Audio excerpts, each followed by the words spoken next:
Welcome to module number 6, the module on relationships. In this module, you will learn how to clarify what you feel so you can communicate what you need from others. 2, how to have productive conversations with your parents. Number 3, how to resolve conflict. And number 4, how to make new friends. Let's dive in. We are social beings. Whether you're an introvert or an extrovert, relationships are going to be a big part of your life.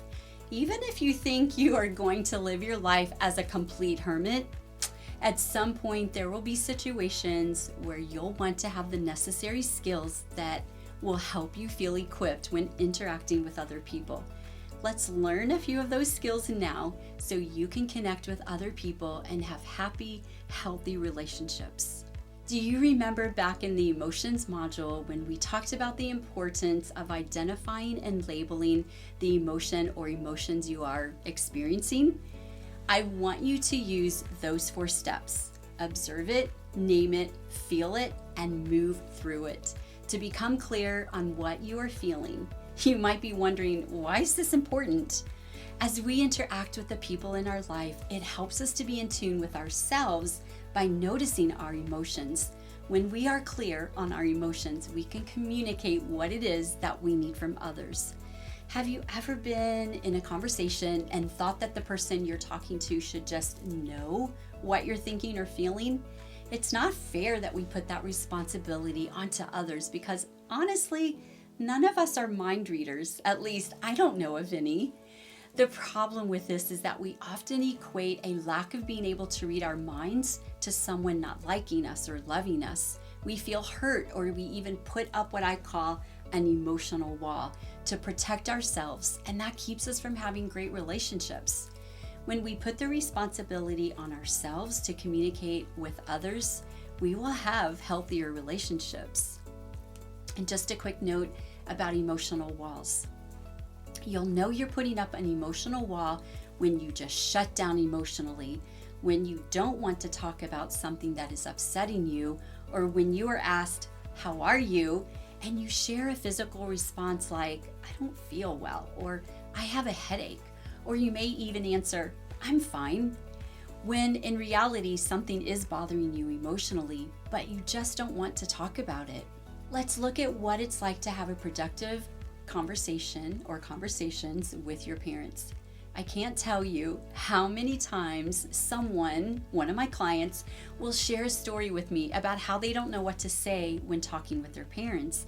They will share an example with me and then ask, "What do I say to them?" And I say, literally exactly what you just said to me.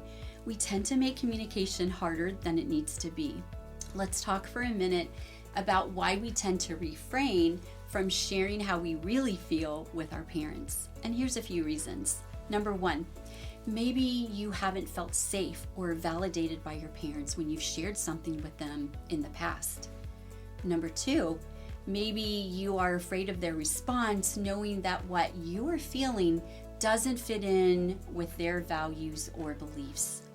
Number 3, maybe you're afraid of what they are going to think of you. Number 4, and possibly the scariest of all, maybe you're afraid of conflict. And we'll talk a little bit more about conflict in just a little bit. Learning how to communicate with your mom and dad is an important skill, and it can be learned. We often learn how to have great relationships with other people by starting with our first relationships in our life, from mom and dad. Always keep in mind that moms and dads are people too. They are imperfect and have their own life issues and possibly their own childhood trauma. But that doesn't mean you shouldn't strive to have a great relationship with them. Hopefully your mom and dad are viewing this course with you and are learning some of the important communication skills that you are learning.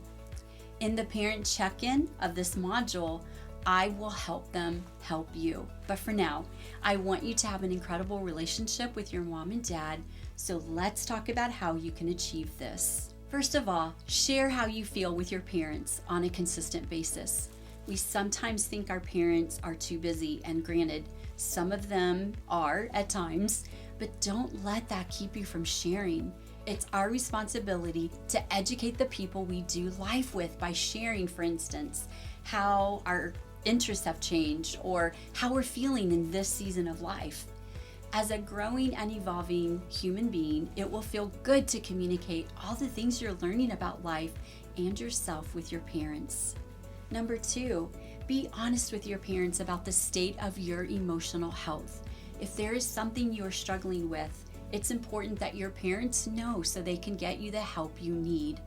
If for some reason you don't feel safe talking about a specific topic with your mom or dad, please talk with another adult that you know can help you. Number 3, participate with your parents and family. Don't avoid your parents or exclude yourself from family activities. Spending time together helps create a relationship, and we will build trust and safety with people over time. Keep in mind that there will even be times when your parents will need you to be patient with them as they allow some of the things you've communicated with them to sink in. And now to focus a little more on the topic of conflict. What can you do if there is conflict when you share something with your mom or dad or even a friend? First of all, almost all of us are afraid of conflict, but I believe we give it way too much power. Let's normalize conflict. Everybody has conflict, some more than others, but we all have conflict. Conflict is a normal part of life, possibly unpleasant for you to experience, but it's normal. What can you do? The first step is to not push away your emotions, avoid the person you're in conflict with, or just emotionally run away from the situation. Realize that resolving conflict may actually bring you closer to the person you are having conflict with. At least, that's the goal. There may be times when you need to step away or take some time to process how you feel, and that's okay. Take the time you need, and when you feel ready, you can initiate the conversation or share your insights with someone. When you are bringing something up to someone, share things like, I feel blank. When you said blank, I felt blank. Avoid statements like you always blank or you never blank. Absolutes create a pretty instant defense mode for the person you're talking with. Work on resolution. Ask the person, what can we do to resolve this between us? Or I really want us to resolve blank. What can we do? And that concludes our first video on relationships. In the next video, I'll share a few tips that will help you feel more confident when stepping outside your comfort zone and making new friends.